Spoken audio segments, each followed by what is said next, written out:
we are live. Okay, good evening, everybody. Welcome to the Monday Night Consensus number 21. My name is Niko. I'll be your host tonight, and tonight we'll be talking about personal responsibility and how that ties in with cryptocurrencies. And as usual, I would appreciate it very much if somebody would give me a shout out in the chat to let me know the sound is working, everything's good. And in the meanwhile, let me just quickly introduce our panel for tonight. So tonight we have the biggest cryptocurrency and blockchain YouTuber from Finland, Blokkimedia. Say hello to everybody. Hello, everybody. And we have Rico Coin Report straight from Paris. What's up, Rico? Bonjour tout le monde, and hello everybody. And today we're talking about one of my personal favorites, which is personal responsibility, which ties into pretty much free market, sound money. If we're talking about cryptocurrencies, we're talking about private keys, custodian services, stuff like that. And as always, we highly encourage live viewers to drop us some hard questions on the chat. The chat will be visible right below here, and all your questions will be shown to the public, and we will take, depending on how many questions there will be, we will take them during the show or in the end, the very latest. But each and every question will be answered, so please don't be shy. We really appreciate the participation. We have 7 live viewers at the moment, so please hit that thumbs up button. It really helps us to get ahead on the YouTube algorithm and get the good word out. So kind of get this started, I would like to let the panel kind of define what we mean with personal responsibility here. So what does personal responsibility mean to you guys? And let me just start by saying that I feel we are already living in this kind of globalized village society that we call internet, and we are converging towards the common language, which is English. We are converging towards common money, which at the moment is Bitcoin.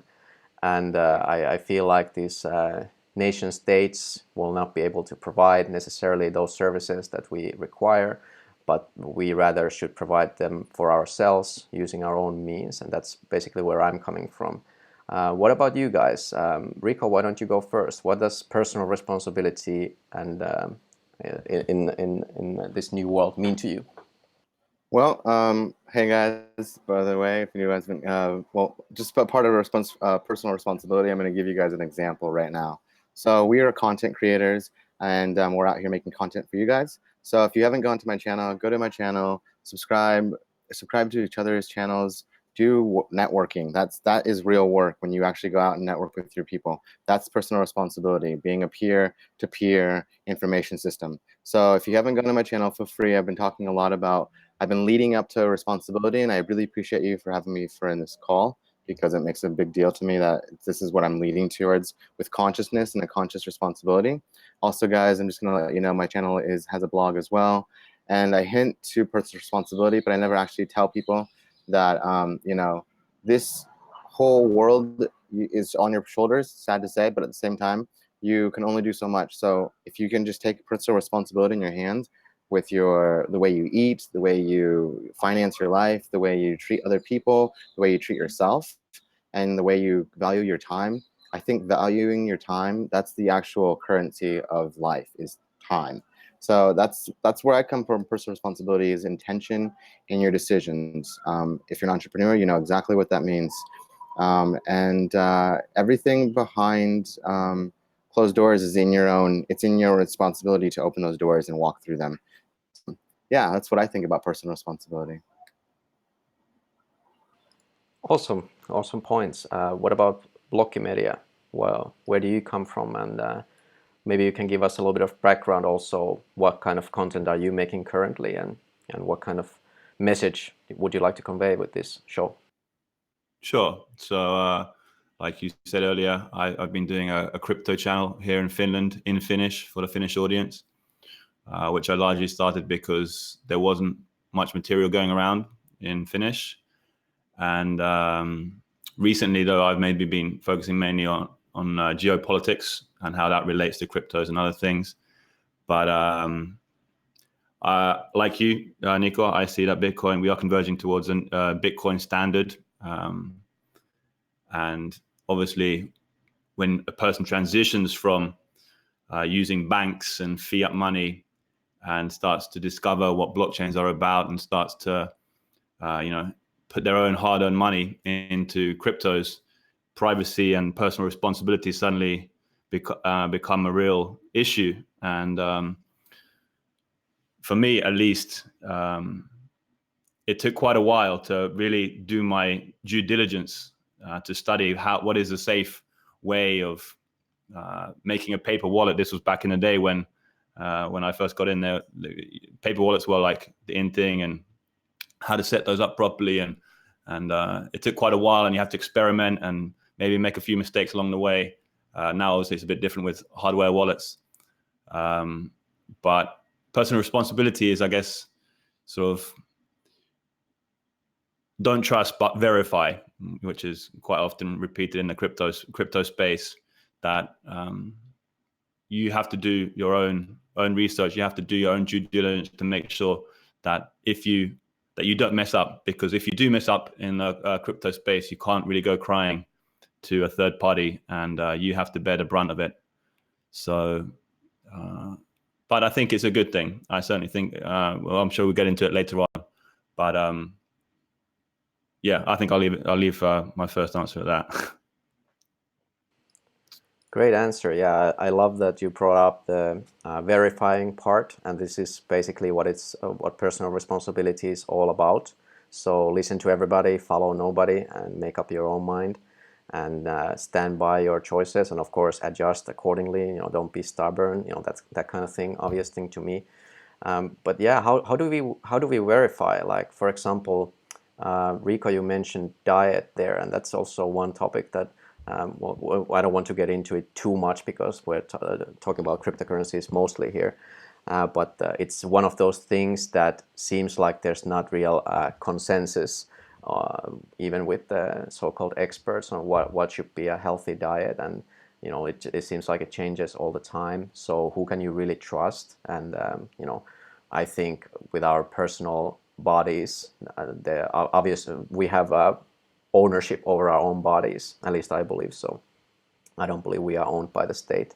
Some people may disagree with me, but we are owned by ourselves, and thus we should be aware of ourselves the best as well. We should know what is good for us if we listen to ourselves and our bodies and what works. And I think the same applies to a lot of other things, of course, to lesser extent, because we are moving away from our physical bodies and we're moving into social constructs, which are much more complex, and of course, if we're talking about power, and specifically geopolitical power that you brought up earlier, very fascinating to see how in the future the geopolitical power is redistributed just based on the fact that the nation states won't have the ability to print out money anymore. So just to summarize and try to make it a little bit less complicated is, if you understand how the current money system is working, you will understand that it's a systematic theft of resources from the people. And I, for one, I'm not going to stand for that anymore, and I don't think other people should stand for that either. So that's why I wanted to make this show about personal responsibility, and make maybe our viewers to understand that it's up to us to walk away from these kind of like power abusers that I feel like the state abuses its power over their kind of like subjects, or rather we could consider people as property as well. And maybe a lot of people, we believe we are free. We are kind of like we are free in a certain context, which is important to understand, that there's always a context where you can be free, and I don't think that is true freedom when you're giving a sandbox that you are free to play in. Kind of like saying you are free to enjoy your weekend, like that's something that is given to you by somebody, rather than something that you inherently own the right to enjoy life. if you guys can catch my drift at all. Maybe I'm being confusing there. What do you think, Rico?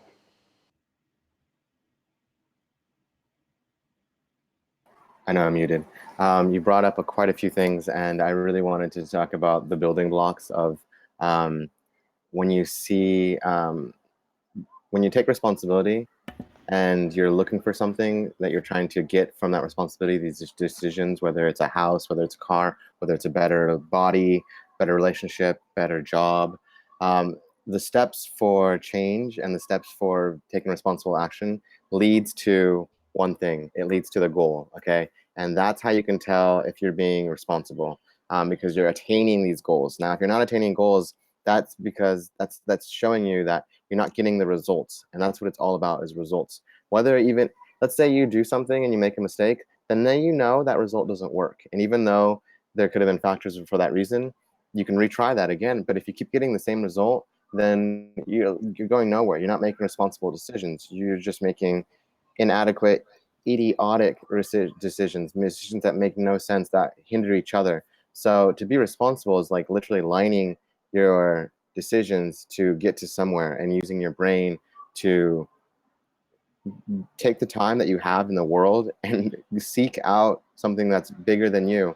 And I think that's where we lose what we're trying to get to and our goals in life, because there's just so much information. And you have to be able to literally also turn off everything. You have to be able to turn off everything and listen to your intuition.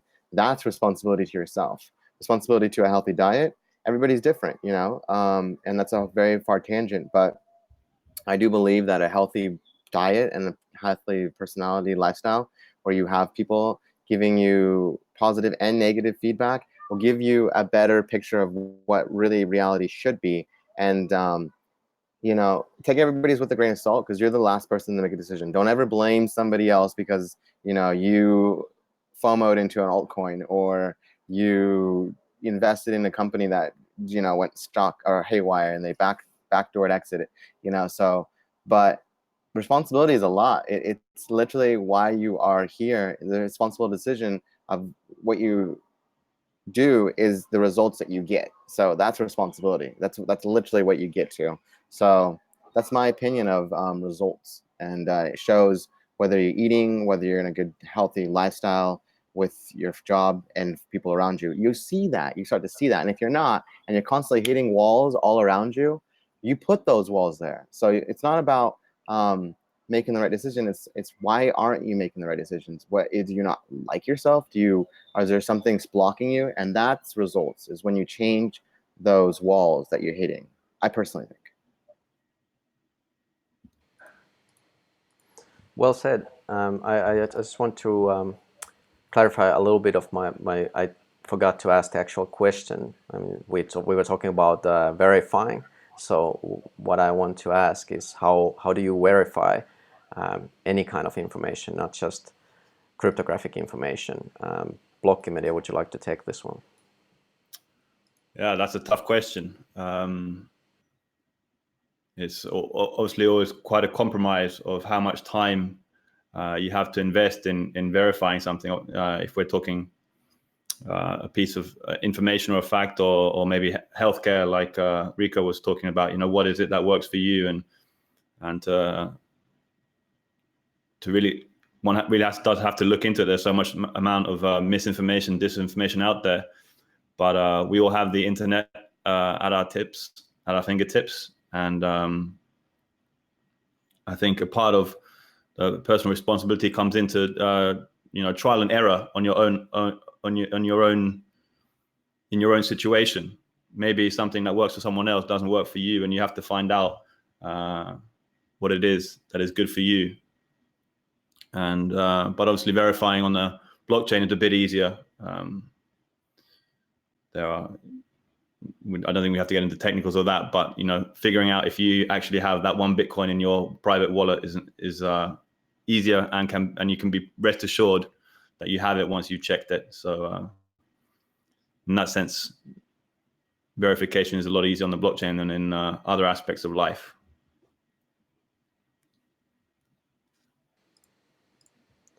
But yeah, maybe also that's well said. You know, it's definitely easier to verify something that is backed by mathematics, because you know, it works on logic. But it's much harder to verify something that is a social construct, that is based on morals, that is based on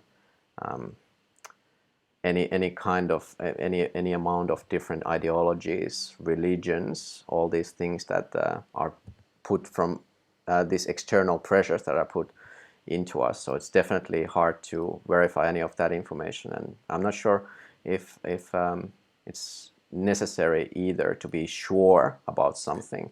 I think a lot of people want to be sure, and I think the truth is here, that you can never be sure of anything really. And I think that's something that scares people, and which is understandable. And a lot of people want to escape the responsibility, which of course leads to social constructs that there's a large centralization hubs of power that can be abused in the first place. So this fear kind of like is causing people to give away the power, and of course then there's all kinds of games that can be and will be played, political games and geopolitical games. We start to have all this propaganda, and scared people are easy to control, which I'm sure you guys will agree. If you look at the mainstream media, what normally you will see is fear mongering, all kinds of bad news, very seldom anything positive about cryptocurrencies, for example, and that's spreading fear, that's spreading FUD. So do you guys have any idea how to make this situation better from the perspective of personal responsibility? Should everybody just start making their own content, or maybe just follow individual reporters, or what would be your cure, Rico? Well, that's a very good question. That's a very good take on it. I'm actually dealing with that question myself, so that's really good you asked me. As a content creator that I just started in May, I found it actually more complex to connect with other people online to do just to do content. So it's not something that is just going to happen. These relationships, they take time. Okay. And as somebody, I'm an American, so I like things quick. I like to make things streamlined. I like them now, and it's programmed in my mind. And so, but I realized that traveling around and creating relationships, like if you really want good content, if you really want good information, good research, it's just like Blokkimedia said that about the taking your time and investing, and how much time do you really have into that. And if things are good and you're researching something and you're literally putting that towards something well, whether it's a blog, a vlog, some kind of article to sell your company to somebody else, that's a really good part in research. But you can only go down so far, where maybe there's a point where you're actually losing time and you're actually not spending it correctly. Now your answer on the how do we confirm the a transaction, or I believe that's literally through like on the blockchain. I think that's literally why Bitcoin was created, just to be able to help confirm these transactions through algorithms that all these smart computers are working together and mining to get this one equation, which then they internalize into the stream of blockchain, and that in continue grows. And it's already set a system where the algorithm is trying to get to that point, that last coin, and whatever the system is using that information for, whether it's a means of exchange like money, that's a big thing. But you're right, we have so much media making our brains just mishmash, and it's all fear mongering. There's nothing good about Bitcoin and blockchain unless you are on the inside of the bubble, where 90% of the people are on the outside of the bubble, and they don't even know what fiat is. They don't know where money comes from. They have no clue where their taxes are going, or in fact, the laws that they live in. So it's so devastating to think that the only thing that's really dividing us is division itself, and it's fear. That's the division, is the fear. And we don't want to talk to each other, and we don't want to call each other, anything that might offend the other person. We've gotten to a point where we're all living in fear bubbles, and it's just inside of us, and it's in our system, where that's giving us the wrong confirmation. It's giving us the wrong societies, and the world is the freedom is disappearing, whether it's voice, and they're going to cut everybody's voice and being able to talk about certain things. It's getting cut off in America, in England, in certain parts of all over Europe, really. To be honest with you, I hate to bring this up, but there's just so much going on in South America that people need to realize that the media doesn't want to talk to you about this. You need to go find out the information of the real situation that's going on. We're not in a huge world war. It's just certain countries are being attacked because they are liberating themselves from the control. And the control doesn't want you to know that. And that's what we're trying to share, that this is confirmation that the system is not working. This fiat system is not working.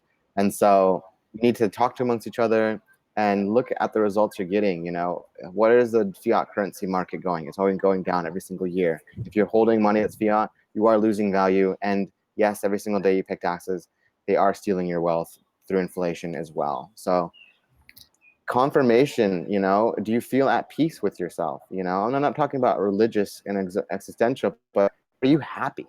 Are you really happy? Are you content? Are you really out where you want to be? If that's a library or if that's a nature, then do you feel happy when you're in your daily lifestyle? So I think confirmation is in how you feel, and in the existential world and in the cryptology world, it's obviously about results, you know. And Bitcoin gives us results. I mean, it's steadily grown. It's doing everything it should be on a Fibonacci number retracement cycle. It's doing great. So that's another thing I wanted to talk to people about, is confirmation through golden ratios and things like mathematics, if you want to get into that. And it's so simple. All you have to do is go do some research, and the stuff exists. And everything has a similar relation to it, next to it. It's all in the molecular anatomical particles in the world. So this is taking place on a massive scale, but it's also taking place on a microscopic scale, and we fall in the middle. So it's good to know the real truth, but it takes time. It means you have to research it, obviously. It's a one day at a time thing. You're not going to know it all in one day. Thank you, Rico. Blokkimedia, what do you think about the mainstream media? You know, are there a bunch of virtue signaling manipulators, or is there anything trustworthy in what comes out of there, or should we just basically give up and try to do the legwork ourselves and look for all the information, which obviously is not convenient, but as we probably can agree, convenience is the enemy of security. So what do you think? Well, I have to admit that I'm probably a bit more biased than most people on this issue, and I for one have pretty much given up on the mainstream press a good 5 years ago or so. And I'm sure there are good journalists out there, and there are occasional good article, but you need to be so critical when reading that with regards to Bitcoin or almost anything else. Just like Rico said, that there's lots of things going on in places like South America, and we're not being told. And how all this ties in with, I guess, Bitcoin. Sorry about that. I don't know what happened. I think we're back on. Blokkimedia, go ahead. You were talking. I have no idea when did you get cut off. So maybe just start from the beginning. I somewhat lost my train of thought, but I'll try and get back to it. But yeah, I think that in the same way that blockchains are bringing individuals the ability to take back the responsibility for their money, the new media, the alt media, whatever you want to call it, is also going to do the same. Is going to displace the old-fashioned legacy dinosaur media, and then it's up to people to figure out which cryptocurrency they want to use, and to figure out which YouTuber or blogger or independent researcher they want to follow. And I for one believe that truth just has a different resonance to it, a different sound, a different feel to it, and people need to, in that sense, take responsibility for discerning the truth as well. Not just, oh, this guy's a professor, or this guy's a journalist, this guy's a banker, so I'll believe what he says because he's got a nice suit on, right? But people have to take responsibility for figuring out the message, if the message that someone is presenting to them is false or not, is false or true. And I think society as a whole would be a whole lot better off if we had a bunch of discerning, independently minded, self-aware people figuring out what's good for themselves. And in that sense, I do believe certainly in a free market. And I think the whole would be a lot better than it is now. Yeah, if I may jump in really quick, Niko, on this, because I wanted to, before we go to the next topic, I completely agree with you on the news media. I come from the States, and America is fear-mongering. I remember watching 9/11, and where I was working, everything like shut down. Where I was in a restaurant, it's super busy, and everybody just stopped working. They literally turned off all the burners, and just everybody's glued to the TV like it was the review of the moon landing or something. It was insane, and it's just been revamped in your brains, and the media is completely controlling you through fear and through whatever, this ego trip that they're trying to, this narrative. And it speaks louder than anything else. Like, this shows that these companies they're not doing research. When they give you the reports, they're giving you a small bit of not even information, in their opinion, and they're just revamping the same picture over and over and over. And this happens in Europe, this happens in the UK, Australia, New Zealand, and I've been to all these countries and lived there, and it's seen this. So it's not new. You do have to go get your media as well by yourself.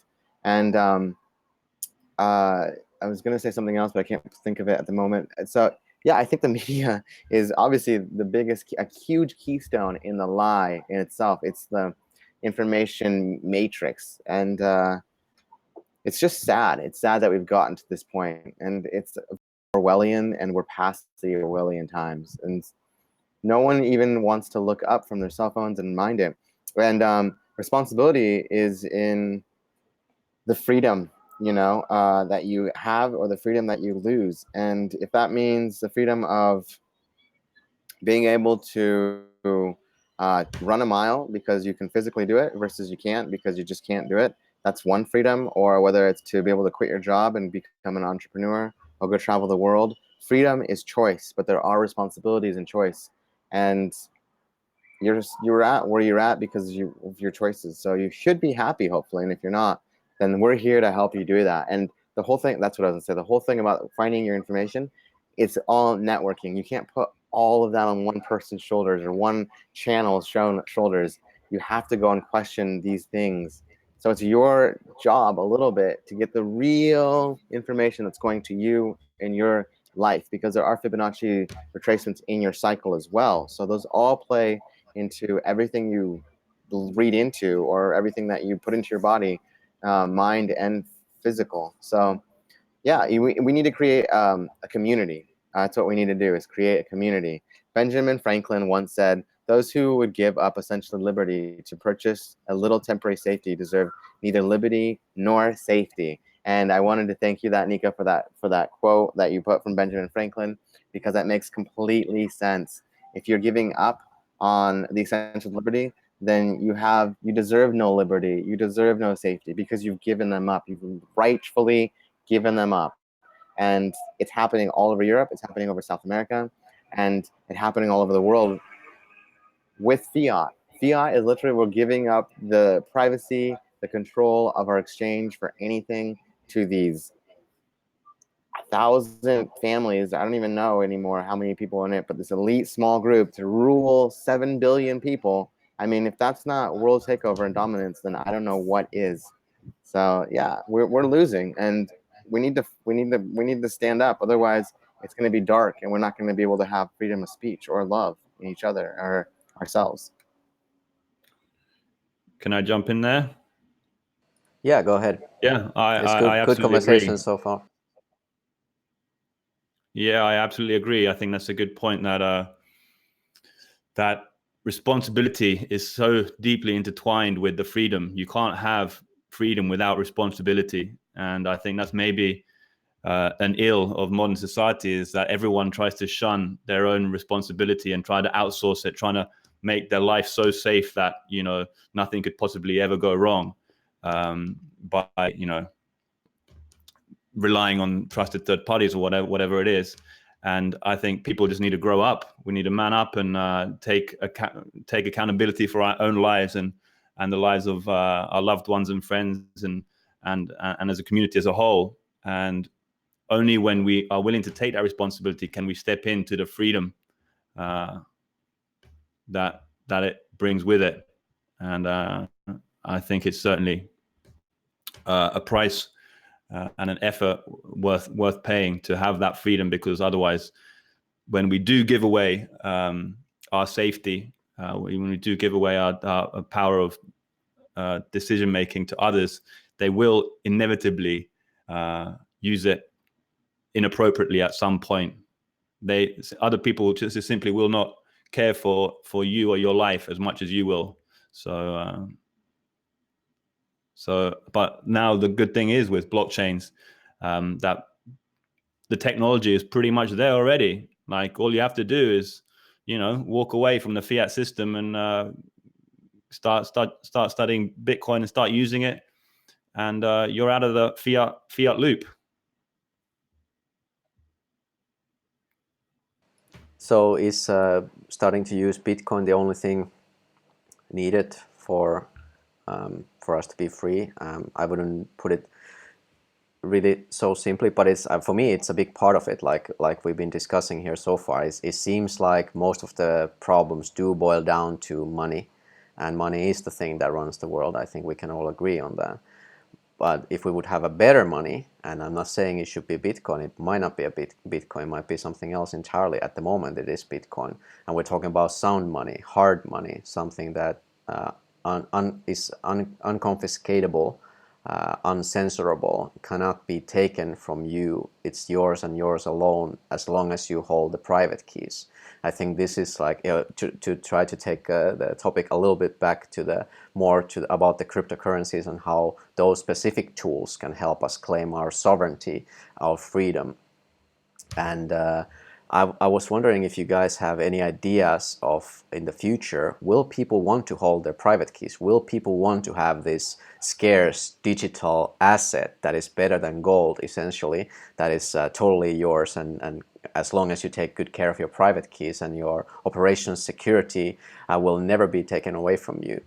Do people want this kind of power? Do people want this kind of responsibility? Because the way I see it is that, again, people are fearful creatures, which ties into like a long evolutionary biology, like a fear of unknown, fear of exclusion from the tribe, fear of missing out, if you're talking about trading or something like that. So a very, very powerful emotion to drive you. It's much harder to stay positive and rise on top of the fear and see through the fear and see the goodness of people, because all you see is pretty much this violent and terrible and cold world, which in my opinion is on purpose, because I've traveled in many places in the world, and I've seen that all the people are great, are basically awesome people, most of them.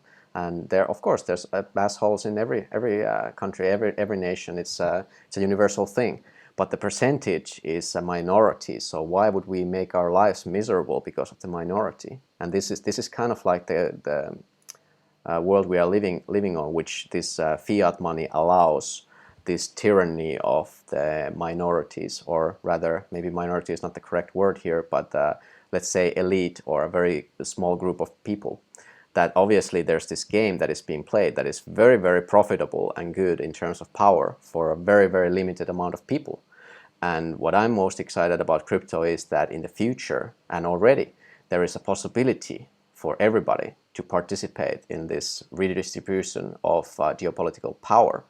However, of course, however small it might be, because you still have inequality in income levels, as in the free market society you always will have, because people are not born equal. People are born with the same rights, but that doesn't mean people are born with the equal capacity of, for example, money making, or being smart, or whatever, gathering resources.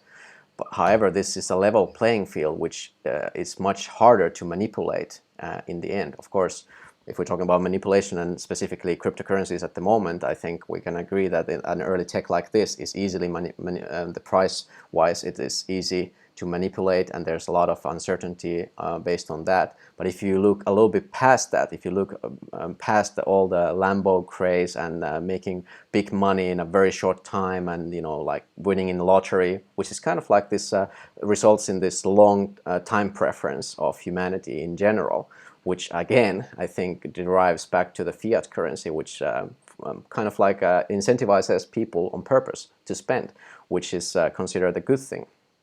Whereas sound money would encourage people to save and invest, which in my opinion would be better for the world in terms of like energy consumption, waste, climate change, if you believe in that theory. Everything basically it can be only made better.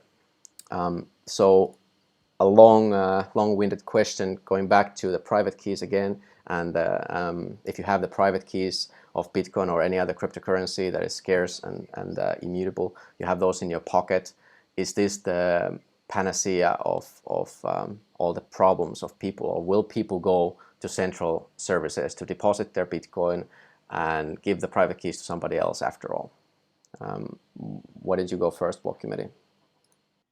Me, yeah, I'm sure a lot of people will not want to take the responsibility and will be happy to use custodian services, and I guess that's all fine. But there will, I think that the technology enables those who do want to have possession of their private keys and take responsibility in that area of their life to do so.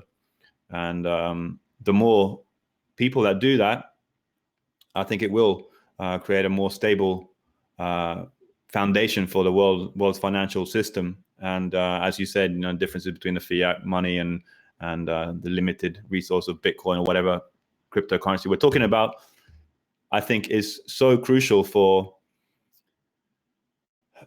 a stable to build a stable financial system on top of. And once we have that, people will be able to accumulate wealth and save in a completely different fashion from they are now, because now they're obviously their money's getting stolen through inflation and whatnot. And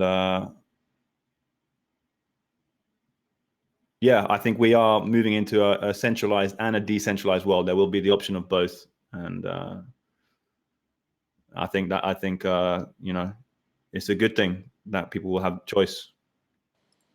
I think you raise a very important point, that decentralization itself is not the goal here, because some services are simply better provided centralized. However, centralizing of power can be very damaging for the society. So yeah, I guess there's a subtle difference there. But I really liked what you said. Rico, what do you think on this this topic? Well, we can look at society if you want to take a look at it from chemical compound, or the idea of organic biology, that society is a rock, okay? And rocks have different structures built into them to create this massive rock. And it's a mix. It's a mix of the people's participation and the people's voice. It's a mix of larger businesses that are ran by people that are trying to put forth a better service so we can have freedom. We need to have different levels, whether it's the elderly who are savings, the young who are working, and even the younger who are going to be the next integration into the society. It needs to be a multi-tier system where everybody is somehow playing a role in it. Where right now, like Blokkimedia had said, he's absolutely right. We have given over our freedom to these banks. We have given them the jurisdiction to do whatever they want with the money, inflate it and share it and buy each other's debt, and we pay the taxes.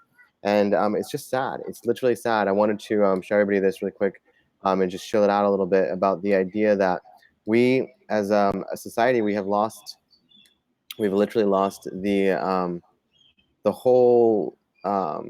Oh, excuse me, that's the wrong page. We've lost everything when it comes to our freedom, and we've lost everything when it comes to our decision makings. We've given our private keys up. We don't have the decisions to make. It's not ours anymore. We have to take them back. And I look at blockchain and Bitcoin as, if you were to look at like the banks and the societies that are controlled by the economies and the wealth controlled by money, a fiat money system, it's literally this octopus that has all of its arms and tentacles all throughout the society's economy and the world system that is right now. And Bitcoin allows us to be the small fish to get what we need away from this conglomerate of cartel and evil control, okay, in everything: media, food, stocks, everything, law, you name it. And every single thing it's a hurdle for us to have to get through. Why? Because they don't want us to have the ability to make a freedom decisions. Because if you knew what was really going on, you'd probably leave where you're living right now and go find somewhere that's more sound. But you can't make that decision because we're just stuck. We're literally glued down to a matrix. So that being said, we do need a decentralized money system. And it's not just about decentralization. Exactly like you said, we have to all be playing a part. It's about the crowd. It's about the entire society playing a part. That's your responsibility in society. If you're going to live in the community, you must take action. You must protect the sovereignty of freedom. You must protect the sovereignty of freedom. That's it. In time will tell. And obviously, we're not free. Obviously, you can't just do what you want. You can't just leave the country and go to any other country you want because of financial burden, because of responsibility to your company and your job and to your bills and your taxes that are forced upon you as a born resident of the country you're living in. You are in there. You are a file that is owned, a number that is owned by a country, and you are indebted to them. So it's insane. It's insane, but this follows you wherever you go. So we need to free ourselves from this, and it's not just about money. It's not just about the media. It's not just about you. It's about everybody and all of us, and understanding what is going on. What are we talking about? So it's a multi-tier system we all need to play a part in, and education is the key part, and sharing information to the old, to the young, to the same age, to the really mixed people that don't know what a world without fiat would be like. They don't know because that freedom of thought has been taken away from them. The consciousness of the idea of money actually doesn't need to always be losing its value. So, yeah. Yeah, I think it's something that is just accepted as the way it is. Kind of like it's common for people to think that the water comes out from the tap and the electricity comes out of the socket and the money comes out of the ATM. That's pretty much the situation most people live in, which I totally get it. I understand. Like it's not super interesting. It happens to be interesting to me because I'm a construction engineer, and I like. I'm into economics as well, so those are interesting things for me. However, for most people, that is simply not the case. But I wanted to steer this conversation a little bit to the real-world events that were mentioned earlier, and I wanted to talk about what's happening in places like Venezuela, Turkey, these countries that are basically suffering of something called the hyperinflation, which is when the price of money, the value of money plummets rapidly and causes really bad socioeconomic problems for the people. And these countries are the countries that actually need a better money right now. So it's very interesting to see who will be the early adapters of, for example, Bitcoin. And I think it's happening already if you look at the buying volumes in those countries like Venezuela and Turkey, and people are moving their money into Bitcoin and maybe other assets, and countries are coming up with their own crypto assets as well. So I'm wondering, will there be a third world versus first world flippening? So will the power flip? Because the early adapters right now are the third world countries that have a shit fiat currency that is basically leaving them stranded, and they are forced to adopt Bitcoin or a similar system. And once the hyperinflation wave hits us in the Europe, I think it will be ways off now. It might not be that much distant future, but it certainly is not happening at the moment. And certainly it doesn't seem like many people are taking it very seriously, this risk, even though the value of US dollar has gone down in 70 years about 98% or something like that. That is taken as the norm. And people don't think that these events that are hurting Venezuela and other countries with hyperinflation could one day hurt us as well. And I do believe that if we don't take the precautions now and get ready, and even if I do think it's going to happen, I do think we are going to suffer also from hyperinflation. However, even if I'm wrong and if it doesn't happen, it would still stand to logic to be prepared for the so-called worst. What do you guys think? Blokkimedia, why don't you go first? Will there be a third world, first world flippening? I haven't thought of that before, but it makes sense, and I agree with everything else you said completely. But necessity is the mother of invention. So when these people wake up every morning and and their cup of coffee is, twice as expensive as it was the day before, they pretty quickly catch on to what is happening with their currency. And it's just natural that they're going to be looking for alternatives. And crypto starts looking pretty tempting at that point. And it is in fact what I made my last video about last Friday. And there's so many countries that are suffering from serious devaluation of their currency. Turkey, like you mentioned, Turkey, Venezuela, studying Mexico, South Africa, and I see it as an inevitable contagion in the system, and people will look for solutions, and Bitcoin and other cryptos are right there waiting for them, along with silver and gold. And I'm sure people will get educated pretty soon. They'll be, tearing all of us, at their shoulder and asking, tell me about Bitcoin. Why is this money, and how does this work? And I think it will catch on very quickly. And it could be that the developing nations who are having currency crisis now actually end up benefiting more than the West, or the places like Finland and France and stuff, because we don't yet see the critical need for a stable currency, and we will be latecomers to the party. But I think the pace is picking up, so I think these kind of changes will happen in the not too distant future. Yeah, all good points. And the need, the necessity indeed is the mother of all invention and adaptation, I would say, specifically because at the moment there's something called the nothing to hide argument, which is what most people defer to when you talk to them about alternative currencies like cryptocurrencies, for example, and why would you need that? And then, this general mass media illusion is that the Bitcoin and cryptocurrencies are used mostly by criminals or people who have something to hide, who are about to do something shady. And if you're not about to do something shady or break the law, you simply don't need it. And this is a view that is held by, I would say, most people who are following the mainstream media. And that's the biggest problem with the adoption, in my opinion, here. We don't have the need. We don't really have the need. I mean, we do, but we don't maybe perhaps understand the need. So without rambling any further and reminding everybody to hit the thumbs up, because I always forget that, Rico, will there be a third world and first world flippening? What do you think? Absolutely. I absolutely think that. I believe that, I believe Colombia and Argentina and Chile and South America, in Nicaragua and Ecuador, they are the next to attack for the big banks, and they're trying to tear away from this.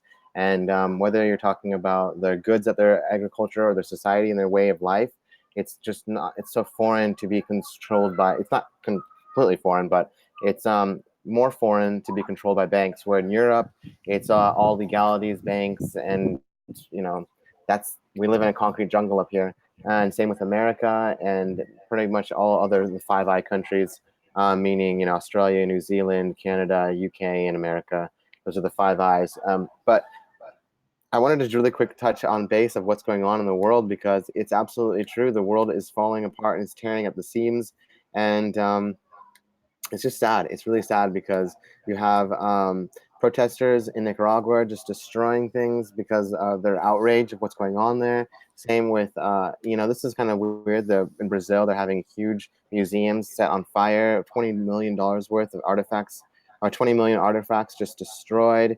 You've seen Ecuador fall. You've seen all these people who have been, like Venezuela was using the US dollar. And here's the thing about the US. They are huge control when it comes to fiat. They want to control the fiat. They want to control the markets. And whether it's in the Middle East with the oil fields and them trying to use the British pounds, or Russia goes directly to the Middle East to get their own oil. America does not like that. And if you're messing with their money and you're messing with the bank's money, that's when they intervene. That's when they start to rock the boat. That's when they try to get the leaders out that are making these movements. Sweden as well. There's a complete takeover. There's elections of a lot of nationalists are trying to gain traction for the country, and people call them racists. It's like same with Germany. They're trying to close down their borders so they don't have as many people coming in. Literally, Europe is divided right now. And it's this thing on RT. It says Hungary and Italy vow to stop mass migrations. And they put on the opposite side, they put Macron is their opponent. And so you've got this going. It's just insane, you guys. Same with Merkel in Germany. Oh, not Merkel in Germany. Merkel in the UK, and I forget the prime minister of Germany. But there is just so much upheaval right now going on that people need to realize. Merkel is in Germany, excuse me, and it's insane. This literally, the system is falling out from the inside, and countries that don't want to use their systems as falling under attack. It's from the inside out. The world is being torn apart, and no one's getting to see this. No one's getting to talk about this because the mainstream media is hiding it. And if we don't take responsibility and share this information and don't realize that your money that you're using is not sound money. They're trying to cut us from telling you these things. They don't want you hearing this. They don't want you to have freedom, and they don't want you to have power, because then you will continue. Then you won't work for them anymore. You won't work for these corporations. You won't buy their products anymore. You won't pay the things that you don't believe in, and you will go out and vote. So this is your responsibility is on you to create it for their next of kin, to bring it for their kids and their kids' kids. I mean, if you want to be old and live in this society where the old are just dumped and they have lack of health insurance, like in America, it's disgusting. It's sad. And these people held on to these countries for 50, 60 years paying the taxes, and now they're just being dumped on the streets. This is happening all over. In South America is literally the last sovereign land where the people really have their own barter system. They've got their own, everything down there is completely different. They're being attacked for a certain reason, just like the Middle East was disassembled. Now the attack is on South America. And, this has happened all the way from the Cuban Missile Crisis, from when JFK tried to get them out. So this has been happening since the 60s, you guys. Pretty much, if you're not aware that conspiracy theories aren't conspiracy theories, it's literally the actual truth of conspiration of people together to control their narrative. That's what it is. It's been made such a scary word because that's what the CIA and the FBI and the NSA do. These GNOs, the non-government NGOs, non-governmental companies, organizations go in and they know everything when it comes to information. They can watch you, they can track you. They know when you're going to go to sleep, when you're going to go to the store, when you're going to spend money. They know your habits. All they need to do is just click on the thing and they can click on everything you've done. That's what the internet is. It's a protocol to see what you've been doing and to spy on people. But the point in case is it doesn't matter. We need to use this tool against them by uniting instead of dividing. And we're weak because we're divided. And that's where we're weak. So I think what you're talking about is essential. And when you talked about in the because we have our show notes, you were talking about decentralization, and not only it being for the idea that we need to get our money off of it, but also we need to decentralize how we get our information. We need to go to our neighbors. We need to decentralize how we get our food. We need to go to your farmers, local. It's one step at a time. Teach your kids this. Teach yourself this. It's just a healthy diet in consciousness and in everything else in your practices. I think that this is such a great time to be awake. You can literally reap the benefits of your own time by making positive decisions. They're not, it's scary making a decision, but if you make the right decision, you're going to see great results. And I'm really happy with my results. Yes, that's great. We should focus on the positivity, and I don't want this whole show to be about complaining and doom and gloom and everything sucks. The world is a wonderful place, and we have all these wonderful tools, and just want people to know these things exist. And I wanted to talk about the future vision of cryptocurrencies and what kind of things will it make possible, for example, in terms of crowdfunding, which I think is going to be very interesting to see, and to give a little bit of background of that, how things are currently founded, for example, how wars are founded. And in the future, if we will have this scarce sound money, that people will be able to hold unconfiscatable. It will be very hard to convince a crowdfunding campaign for a war to go to another side of the world to blow up some pieces of rocks in a desert, for example. It's pretty difficult to convince people that, hey, you know what, we have this awesome project, we want to go make some blow up some bombs in this country and kill some people. Would you like to fund this together? And I would say most people are not willing to fund it.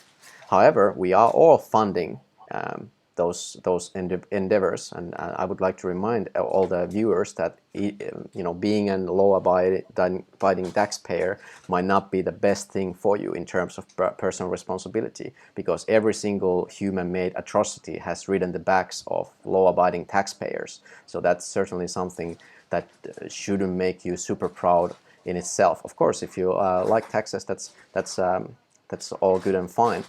However, it's certainly not the most efficient way to provide services. Free market would be the best way to provide services, especially if you believe in people and if you believe in the power of crowdfunding, which I certainly do. And I would like to shill a project which is called the Tally Coin. It's an open source project that anybody can use it with Bitcoin and basically have your own Kickstarter. You can have a Kickstarter for every one of your morning coffees if you want, and then share that page on Twitter. And once you set a goal, you put your personal Bitcoin address, and then you can start taking donations for the Kickstarter. So I think this is something that we're going to see a lot in the future, of people funding each other's projects that they feel are good investments, or they feel can bring some benefit to themselves or the society, and that way manifesting their own right to their personal responsibility. Blokkimedia, what do you think in the future? How is this crowdfunding going to play out with using Bitcoin or some other scarce digital assets, and how it compares to the system we have right now? Yeah, I mean, it's absolutely fascinating, this whole topic and the times that we're living in. And like we've discussed, we are living in very tumultuous times, and there are big changes inevitably coming. But like you, Niko, I'm very optimistic, and I think we have very good reason to be so. And I don't think humanity hasn't had this kind of opportunity for maybe ever to really be free of the central banking system and to claim sort of personal responsibility. And I'm just super stoked at what blockchains are going to bring to the world. I mean, with regards to this crowdfunding, but just as the economy as a whole, I see that we are moving into a peer-to-peer economy, that we will do business just between each other. There won't be such a need for middlemen. We don't have to trust people we can verify. And once you get that kind of foundation, once you have a reliable money, then you start getting less sort of boom and bust cycles. People can actually start generating, generational wealth. They will have more, things will just go better. And like you said, we won't have unnecessarily stupid wars, pulling down civilizations. So can actually continue to advance. And I think it's just an amazing opportunity that we have at the moment to correct a lot of mistakes that we've been living in for hundreds of years. And just the whole taking out the middleman. I mean, who is not for that? That is just efficient, faster, cheaper. It's just good all around. And then the middlemen can go and, do something productive with their lives as well. It's all good. Yeah, instead of rent seeking, which is how the world is run at the moment, mostly people are trying to find benefit of other people's labor without creating actual value. So I think the rent-seeking effect is coming to an end once people start to actually be the masters of their own created value. For instance, social media is one good example of a centralized service that is basically robbing you of your content, the value of your content rather, in exchange, of course, the right to use the platform, which for some people it's probably okay, it's fine, as long as you understand you're making a trade-off, which I don't believe many people understand, that if you're using a free service, you are the product that is being sold. And I don't know if everybody is okay with that. A lot of people probably are okay with that. If they can just use the Facebook and watch some kiddie videos, that's all good and fine, and they probably don't care if their information is shared. Maybe they should, but that's of course everybody's personal responsibility. But you got to think about incentives. I would highly encourage people at least to think about the incentive games. Think about who benefits and why these things are being done. Are they being done to better each and individual's life, or simply to profit some shareholders in some sort of consortium or company that is providing such service? And I would say more often than not it's the latter. And what Blokkimedia said about this peer-to-peer economy, I couldn't agree more. I think that's, to me, it seems like it's the obvious next step. We already have that in a way, like we're doing using eBay and such services, which of course rely on the middleman. But basically, we are doing business with each other, and somebody's just providing the platform. But that platform can easily be replaced by a smart contract that is decentralized. So that's what we're working on with that. Well, I wouldn't say, I shouldn't say easy. It's definitely not an easy thing to do, but it's doable. And I think that's how it's going to work in the future. And that's why I'm working at the moment with WeEconomy, which a project that I often talk about, because I think it's so awesome that you will be able to basically sell anything to anybody, anywhere in the world, anytime, and just nobody could stop you. Nobody could. You wouldn't need anybody to say that, okay, you can sell this, and to take a cut for this service that they are providing you, which it's not much of a service if you can get it for free, and pocket all the value for yourself. And to that end, I would also like to tie in the scarcity of jobs in the future. I don't think in the future we will have this kind of job security for most fields that we have now. Truck drivers, a lot of mailmen, for example, all these things that can be replaced by drones and self-driving cars will probably go first. We will have probably a lot of unemployed lawyers. We will have these smart contracts handling a lot of this heavy lifting that is done by human labor right now. That's going to lead to a lot of unemployment, because I don't think the amount of people is going to be decreasing at the same rate, for sure not. So definitely we need some kind of system that will generate small streams of revenue and value directly to the pockets of individual users. At this point, I would like to ask if the audience had any questions. We have 16 live viewers at the moment. We have 11 likes, so if we could get at least 5 more likes, that would be awesome. That would mean that everybody liked.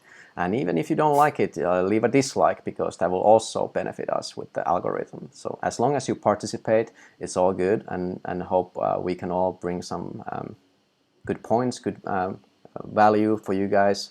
And definitely don't take our word for gospel. We are just 3 guys talking about our opinions and the way we see the world. You do your research and make up your own mind, and take personal responsibility, because in the end it will be worth it. It will be scary, but it will always be worth it. So I wanted to talk about one more thing about kind of what is steering us away from taking personal responsibility, and that is virtue signaling, which I'm not sure if all the viewers are familiar with. So what I mean by that is that somebody wants to convey a feeling of being a virtuous person by stating something or doing something while actually not necessarily feeling that way. For example, well, nationalism is one thing. Like our politicians may virtue signal to their audience, perceived audience, by stating some misinformation about certain ethnicity, for example, and thus they can affect greatly the public opinion by virtue signaling. And another instance of virtue signaling would be to kind of try to maybe we're not so sure. This is something that I've been doing in the past, at least, and sometimes I still do it, to try to justify our own actions. We give different signals to try to convince other people to adopt the same way of thinking, to convince ourselves that we have chosen the correct line of thinking, when in fact we are necessarily not entirely sure about that. And how could we be sure of anything? So I think this virtue signaling is about fear of being wrong, fear of being excluded from the tribe or missing out. So we adjust our public views of things and our statements according to the popular opinion to avoid kind of like being left out from the society. And I was wondering if you guys had any thoughts on this, because this is certainly something that has been bothering me a lot with the mainstream media and with people. And people are mostly unhappy, these virtue signalers, and this is why they do it. And it's kind of like this destructive loop and negative feedback loop. What do you guys think? Is this a problem? How could we help this? Who wants to go first? If I might just jump in Yeah, go ahead. about confirmation and verification, just really quick to tie that back in. And I'm going to talk about exactly what you're talking about, because this is such a big thing right now in online and in media. It's just ridiculous how much it's pushed upon us. But confirmation and verification, you can verify by doing your own due diligence. You can confirm through your results. All right. So if you're not getting results, then obviously, even if you're getting confirmation that your research seems sound, there's something that you're missing. So confirmation is and verification in life is key, but when it comes to what you're talking about, I think that it comes to, take for example, Twitter. Twitter is used on an international 24-hour basis. It's utilized more than any blockchain in the world. It's probably utilized more than any other service in the world when it comes to social media. And you can't go without 1 second without having, hundreds of uploads at a time. Now, let's say 90% of those uploads are negative. So what does that feed into this consciousness level? All right, it feeds a negative mindset, this downflow of the spiral that creates a heavier, it's a ball rolling, and it's almost like if you were to map a bear bull market, okay? And so the media is spilling fear. People are tweeting anger and fear and their opinions, and the whole space has become so negative that you can't say the wrong thing. And I think we're all out here trying to wage our opinions and get people to also see our point of view. But I think this is something that I learned along the way of debating with people. The best thing you can do when you're sharing information is listen to the opposition. Because if you listen to the opposition, and it's a way of that you can almost debate somebody. If you know the strongest point of the opposition, then in that sense, you can always put out content based off of the idea that there's an opposition that's going to obviously have their own opinion, whether it's right or wrong. Doesn't matter. An opinion is opinion. But let's say you're talking about money, and people are like, okay, well, I really think we should get off the fiat thing. Well, somebody is going to be like, well, we should, what will we do? We're going to crash. The whole place is going to crash. But it's good to think about that, because that's their strongest argument. And we're literally an avalanche of fear and anger, and people are questioning everything. And you have these people who mean well, they have good intention, but they're FOMOing information, and it's going over people's heads, and we're not talking to each other. And that's the most important thing. And to talk to somebody, you have to learn how to listen, and that's incredibly hard. So as much as we want to be heard, we need to learn how to listen. And that, in a sense, creates a moment of when you speak, you've taken that time to speak based off of information that you've taken in and understood. You've understood what is coming out, and you've reverbed it back. And we have to create a community, and it's not going to be easy, but we need to listen to the opposition. We need to listen to the arguments against. And we know that as small or big the argument might be, obviously people who are arguing for fiat are in another world that we don't see, or that we used to be, and they're not there yet. So we can't push people through the door. We can just show them the door. And those who stick, that's the people you want to vibe with, and those who don't, that's the people you want to listen to. Because the people who are agreeing with you, you don't, it's good to have people agree with you, and it's nice. It's really nice to get likes and subscribes and some shares. But the people who are against you, Those are the people we should be listening to, okay? Because we were all once there. And we need to realize that those people are lagging behind and they're scared. And those are the people we need to be reaching our hands out to, the scared. And the people in Venezuela and the people in South America. I'm from Colombia. I came from a torn nation. I was luckily adopted, but listening and understanding is something that takes more time than making an opinion. And that's hard because we all want to go out and be like, we have the answer, it's Bitcoin, or we have the answer, become an entrepreneur, or don't, homeschool your kids, or whatever it might be. And it's good to have people in that audience to agree, but we need to bring people who don't agree to this, because we need to get radical. We need to get radical. We need to love these people with our radical opinions so much that they start to realize that their system is deteriorating them and it's destroying who they are and making themselves hate themselves more. So it's just about listening and reaching out. And I agree with you, Niko. It's not easy coming out here and saying what we want to say and getting kicked down or not even shared or shadow banned, which is the worst, but it happens to all of us. And we're in an avalanche. We're climbing up a hill and just piles of snow keep coming, and it's fiat and wars, and our taxes are paying for these wars, and we don't even realize it. So it's going to take time. No one becomes a marathon runner within one day. Being radical is a good way to go. And we have an avalanche against us, and we're climbing up the Himalayas with everybody trying to pull you down at your ankles and your back, telling you, no, don't go any farther, when we're already at the top. So we just need to figure out how to keep going. Yeah, I liked especially what you said about listening to the opposition. I couldn't agree more. I always want to talk to and listen to people who have the opposite opinion to mine, or not necessarily the opposite exactly, but a different opinion and disagreements, because those are always, most of the time, those are I would say, the most fruitful conversations, because that's a chance for all of us to reevaluate our values and our opinions, and we should do that all the time. Like, I would be disappointed in myself if I would think the same about every single thing 1 year from now. That would be a horrible thing, because that means that I wouldn't have developed at all.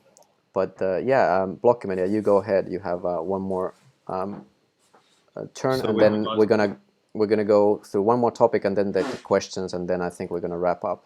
Go ahead. So to do with virtue signaling and responsibility. Right. But yeah, virtue signaling is pretty strange phenomenon of our time, and I guess it's partly to do with the social media platforms and Instagram and all this. So people go out fishing for likes and shares and stuff like this, and they get some people get their validation from these. And I guess this is to tie this back in slightly to personal responsibility, is that in that sense, you're there when you're fishing for these likes, when you're saying something, you're testing it with the unknown masses, whether it sticks or not. You're outsourcing your due diligence to them. But whereas if you take responsibility, you figure out what your position is, why you think that, why you are doing what you are doing, you're not gonna really care whether someone shares your Instagram post or not, because you have your vision, you have your understanding, and so yeah, you can advance. And I think a lot of these people who are sort of virtue signaling are probably on a deep level sort of uncertain of their position or who they are, and it's a bit sad, but yeah, I guess that's what I have to say on the subject. Right. Yeah. It's almost as if people don't understand that virtual signaling is bad. It's just wanting to fit in my opinion. Like, that's why I did it, at least to be able to fit in, to say that you belong. And I think if people would be more happy by being alone, taking responsibility of themselves, they can also be happier with everybody else. So I think that will be a positive feedback loop. So at least I highly recommend everybody to give it a try, to maybe not care so much about what other people think. Of course, don't need to go and insult people and hurt people. That's not the goal here. The goal is to, you know, say what you want and do what you want, but do carry the responsibility, the full responsibility and weight of your actions as well. So, I mean, being free doesn't certainly mean that you can just say and do whatever. A freedom of speech, for example, which is widely misunderstood in the social media, that you can just say anything without any consequences. That is not, of course, not how it works. You can say anything, but then you will have to carry the consequences. Maybe you will get into a physical conflict if you insult somebody. That is a very possible scenario. So that's definitely something to keep in mind.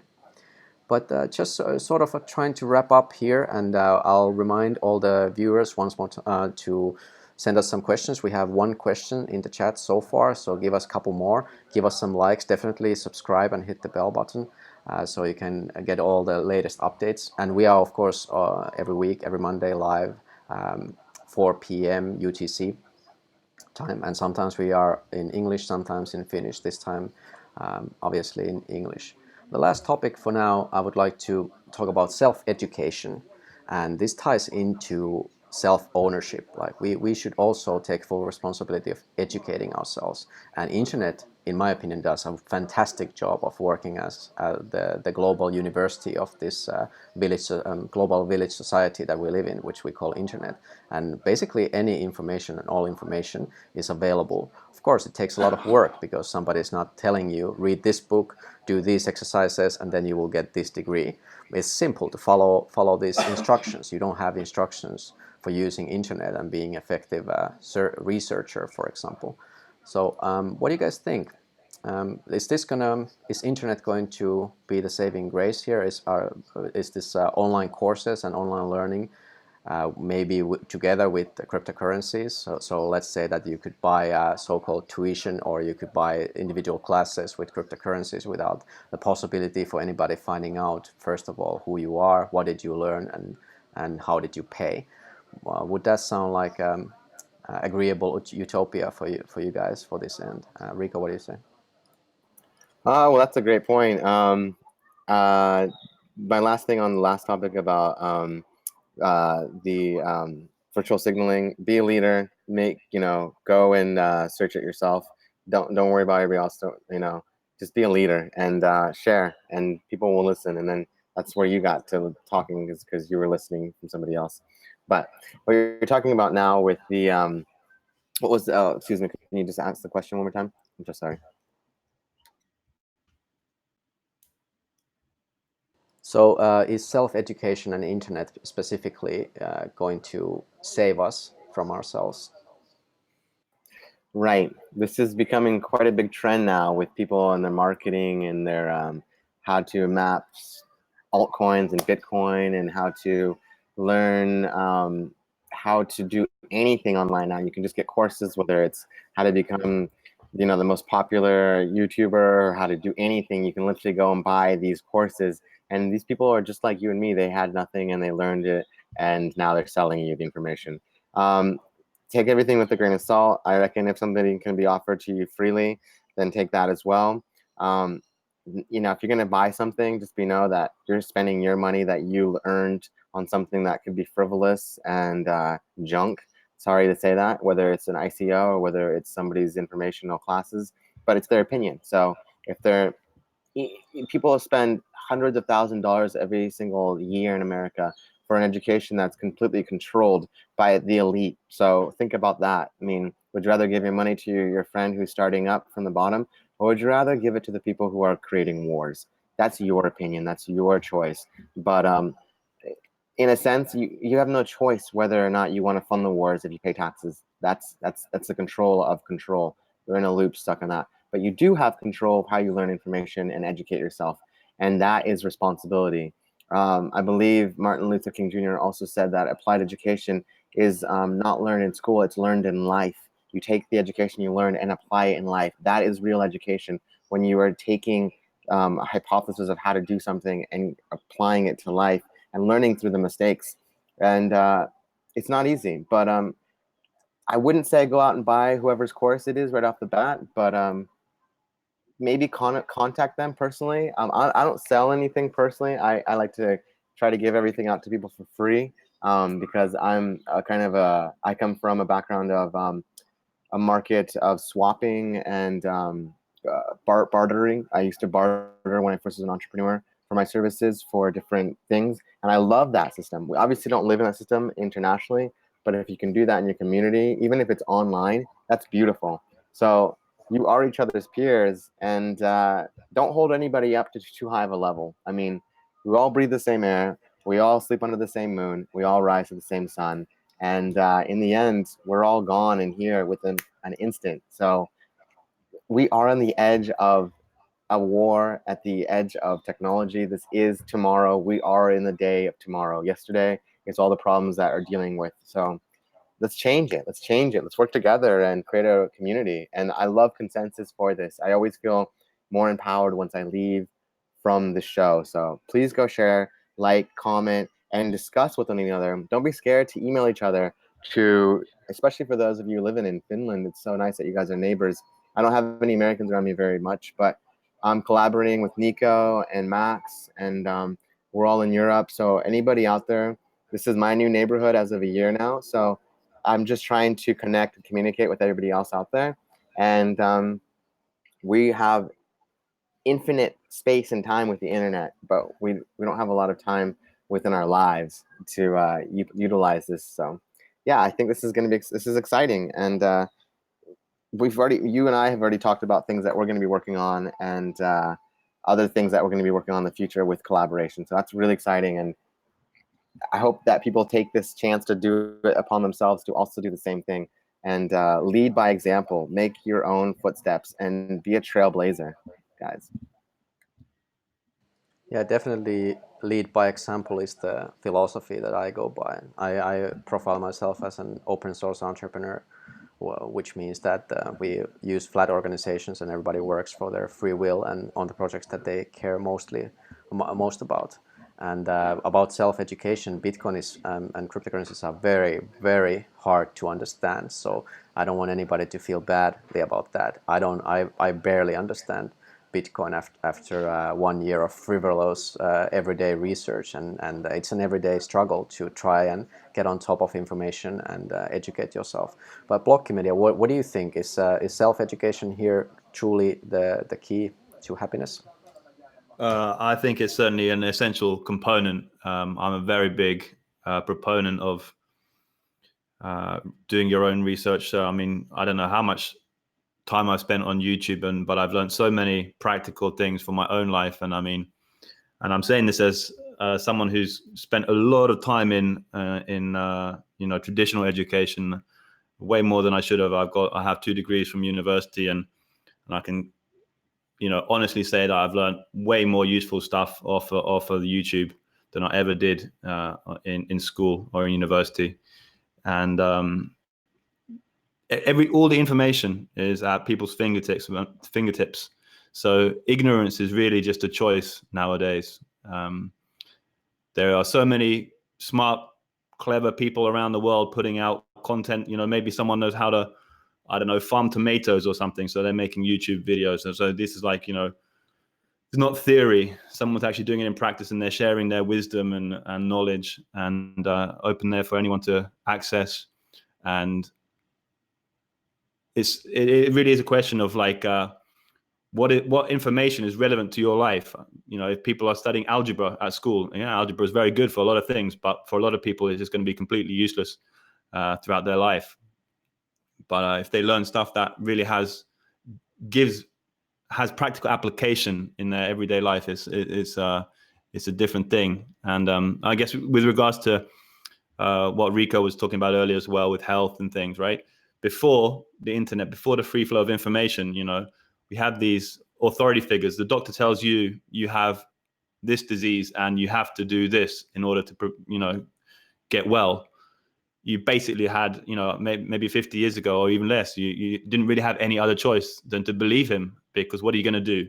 Where are you going to research this stuff? Where are you going to get alternative information? But now, with just quickly Googling, you can get different opinions. You can get, real testimonies from real people of how they dealt with these issues, whatever it may be.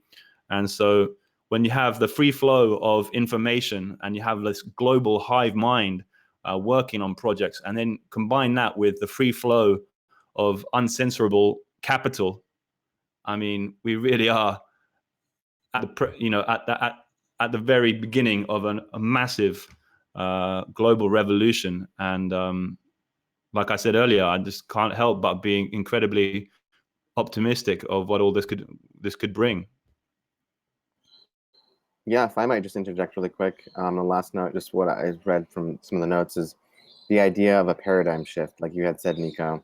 This is literally a third world, first world flippening. If we can get everybody that's poor to use Bitcoin, then run away from fiat, then we literally control the economy. No one uses the US dollar, the euro, the Russian coin, and even China is trying to figure out what the coin they're going to adopt to use it with Bitcoin along the side. And we didn't talk too much about China, but they're like, this is the race. They're literally racing against adoption and of scalability, and going against it and be like, we're not going to play a part of this race. And they're behind now, and they're trying to catch up. And you've got the SEC trying to knock down coins that are just big jokes and big false coins.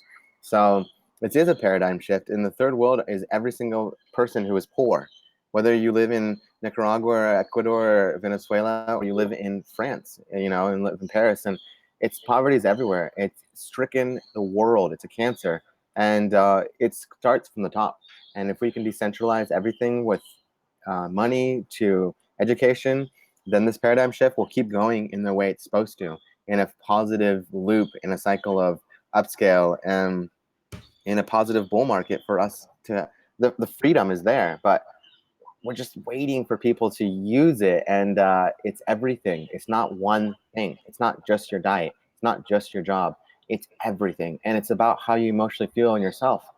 I'm excited. I think that the one reason why I've been doing research is because I found out, like you had said, Blokkimedia, about the doctor was telling us, I first was studying biology and becoming a nurse in college, and I dropped out because I realized the whole pharmaceutical companies are just destroying humanity as we know it, from the water source to the genetic code of the person.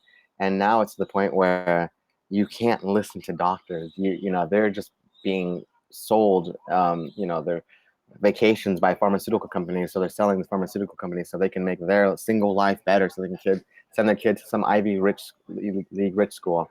So yes, you guys, the top has been taken over and destroyed. The information has been completely locked up. And this decentralization of everything is your choice. The internet gives you that. And here we are talking about it. And we'll see what happens in the next week, I guess, until the next show.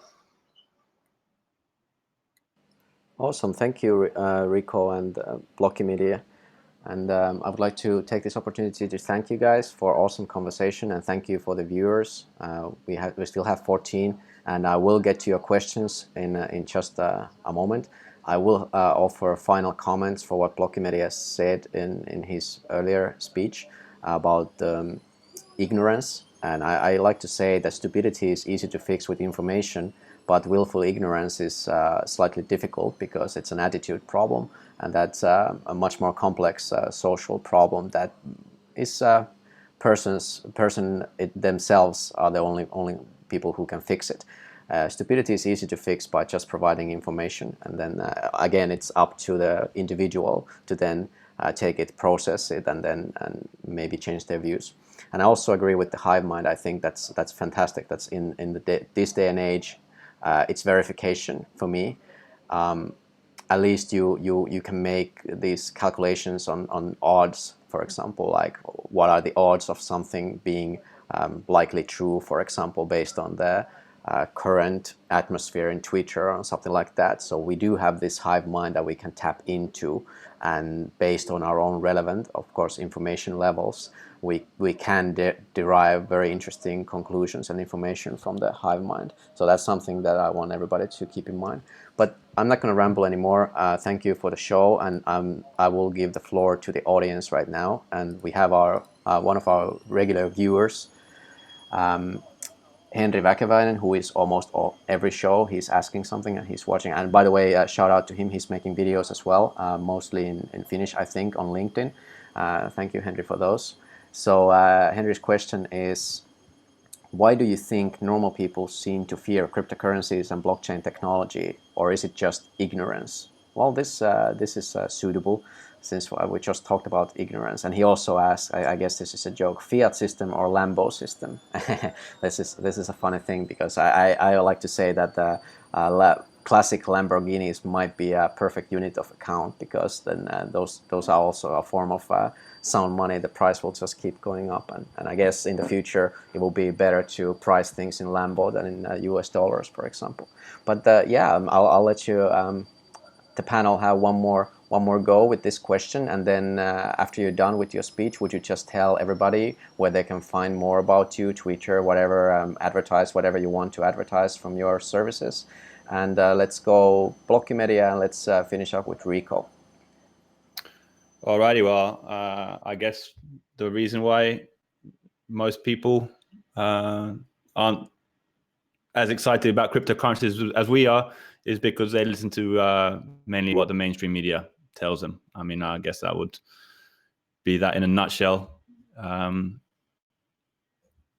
like we spoke earlier, because at the moment, the fiat system is working to some degree, so there really isn't, people don't have the necessity yet to find an alternative. But as you know, more content is produced and the financial system starts shaking a bit more, I'm sure people will come on board to cryptos pretty quickly.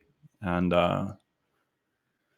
yeah, knowledge and understanding are key, obviously, to take the dive into cryptos. And so if there's people out there who haven't yet bought cryptos and are still thinking about it, just continue to research, continue to study. And when the penny drops, when you figure it out how great these things are, I'm pretty convinced that, you know, you guys will jump on board as well.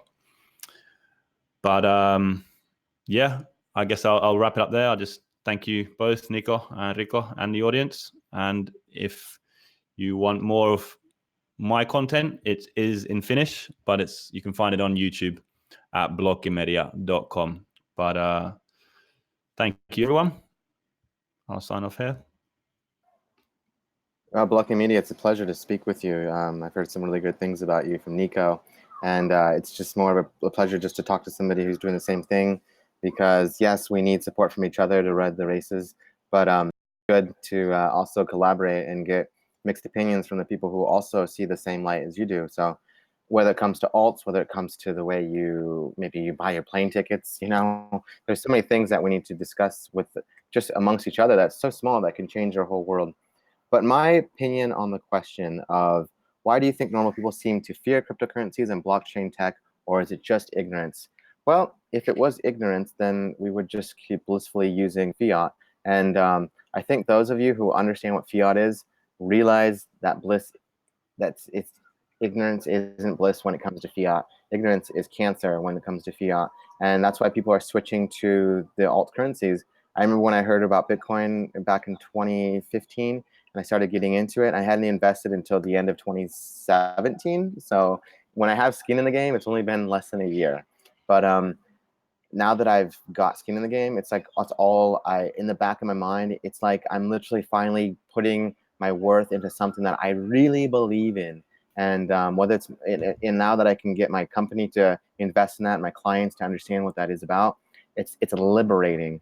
But I don't think it's ignorance. I think it's fear. And ignorance can be fear. You know, being comfortable, like Niko said earlier, is it's literally like giving your private keys to your freedom. Your time is your currency in life, okay? But your decisions and freedom, that's what gives your time value.